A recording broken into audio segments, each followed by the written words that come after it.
பொதுவாக நம்ம எல்லாத்துக்கும் வாழ்க்கையில் ஏதோ ஒரு பிரச்சனைகள் வரும். அதை சரி செய்யறதுக்காக என்ன பண்ணுவோன்னா, ஏதோ ஒரு செயல் செய்வோம். அதன் காரணமாக அந்த பிரச்சனை சரியாயிரும். அதேபோல் நமக்கு உடம்புல ஏதாவது தொந்தரவுகள் வரும். அதுக்காக ஒரு செயல் நம்ம செய்வோம். அதோடைய பலனா நமக்கு அது சரியாயிரும். ஒரு மருத்துவம் போவோம். இல்லை ஏதாவது ஒரு மருத்துவ முறைகளை சொல்லக்கூடிய விஷயங்கள பின்பற்றுவோம். பண்ணும்போது நல்லாயிரும்.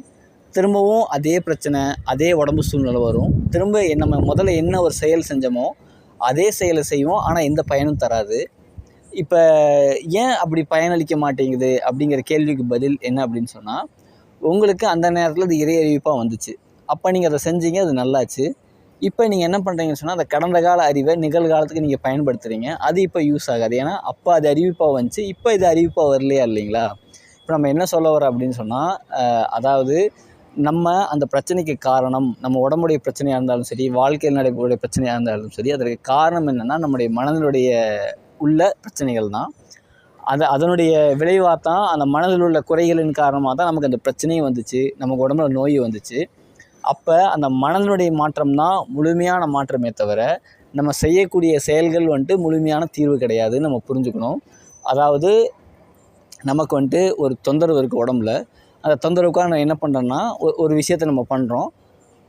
அது வந்துட்டு நல்லாகுது. ஆனால் திரும்ப ஏன் அந்த பிரச்சனை வந்துச்சுன்னு சொன்னால், நமக்குள்ளே தானே அந்த பிரச்சனை இருக்குது, நம்ம மனதில் தான் அந்த பிரச்சனை இருக்குது. இப்போ எடுத்துக்காட்டு கவலை அப்படிங்கிற ஒரு நோய் என்கிட்ட இருக்குது அப்படின்னு சொன்னால், நான் கவலைப்படுவதன் காரணமாக என்னுடைய வயிறு பாதிக்கப்படும், என்னுடைய இரைப்பை பாதிக்கப்படும். இப்போ என்ன ஆகுதுன்னு சொன்னால், நம்ம ஒரு செயல் செய்கிறோம், அதனால் அது சரியாயிடுது.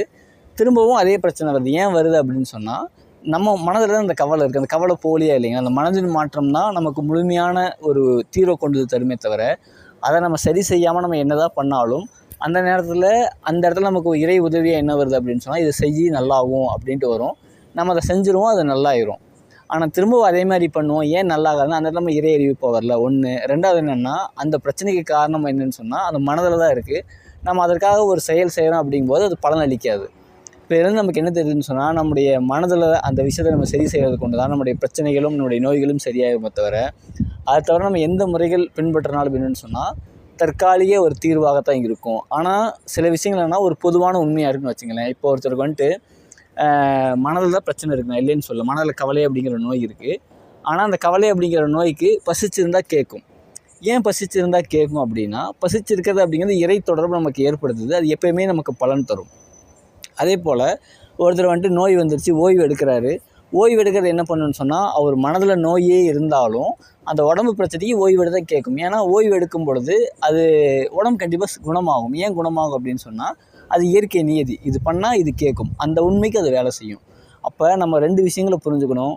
ஒன்று என்ன அப்படின்னா, ஒரு பிரச்சனை, ஒரு நோய், அந்த 2க்குமே காரணம் யாருன்னா நம்ம தான். நம்முடைய மனதில் உள்ள அந்த குறைபாடு தான் அந்த விஷயத்துக்கு காரணமாக இருக்குது, ஒன்று. ரெண்டாவது, அதற்காக நம்ம ஒரு முடிவு செய்கிறோம். அந்த முடிவு நமக்கு வந்து ஒரு பலன் தருது. ஒரு செயல் அப்படிங்கிற ஒரு முடிவு செஞ்சு செய்கிறோம், அது நமக்கு பலன் தருது. அதே செயல் நம்ம திரும்ப செய்யும்போது நமக்கு பலன் தரதில்லை. இப்போ அடுத்த விஷயம் என்ன அப்படின்னா, அது வந்துட்டு நமக்கு என்ன, இறை அறிவிப்போ ஒரு உதவியாக வருது. நம்ம செஞ்ச தவறுகளுக்கு இதை செஞ்சால் சரியாகும் அப்படின்னு நம்ம ஒரு அறிவிப்பாக நம்ம செய்கிறோம், சரியாகுது. ஆனால் திரும்ப அதையே செய்யும்போது சரியாகாது. ஆனால் சில விஷயங்கள் என்னென்னு சொன்னால், மறுக்க முடியாத உண்மையாக இருக்கும். அது பண்ணும்போது நல்லாகுது. எடுத்துக்காட்டுக்கு பசித்திருத்தல், ஓய்வு எடுக்கிறது, இது மாதிரி பண்ணும்போது கேட்கும். சில நேரங்களில் என்ன ஆகும்னா, நம்ம அதே தவிர திரும்ப திரும்ப செய்கிறோம். ஒரு மனிதன் தன்னோட உடம்பை தன்னைத்தானே என்ன சொன்னால் கவலைப்பட்டு ரொம்ப உடம்பை கெடுத்துக்கிறாருன்னு வச்சுங்களேன். ஒரு நிலைக்கு மேலே அந்த பசிச்சிருக்கிறதும் கேட்காது. அதே சமயம் ஓய்வு எடுக்கிறதும் கேட்காது. அந்த அந்த அந்த அந்த செஞ்ச செயலின் காரணமாக அவர் உடம்பு தொந்தரவு வரும். அவர் பசிச்சிருப்பார், தாகிச்சிருப்பார், ஓய்வு எடுப்பார், மனசு அமைதி வைக்க முயற்சி பண்ணுவார், ரிலாக்ஸ் ஆக என்னென்னமோ பண்ண முயற்சி பண்ணால் ஆனால் சரியாகாது. ஏன் அப்படின்னா, அவர் அந்த வரம்பை, அந்த எல்லையை மீறிட்டார். எது ஒன்றுமே என்ன, அதுவும் இயற்கை தான். இயற்கை அப்படிங்கிறது என்னென்னு சொன்னால், ஒரு லெவலில் உதவி செய்யும். அந்த இறைவனுடைய அந்த இரக்கம் அப்படிங்கிறது இருக்கும். அந்த இறைவனுடைய பிடி மிக கடுமையானது. அப்போ நம்ம என்ன பேசிட்டு வரோம் அப்படின்னு சொன்னால், ஒருத்தருக்கு ஒரு பிரச்சனை வருது வாழ்க்கையில், உடம்புல ஒரு தொந்தரவு வருது. இது 2க்குமே காரணம் அவருடைய மனது தான்.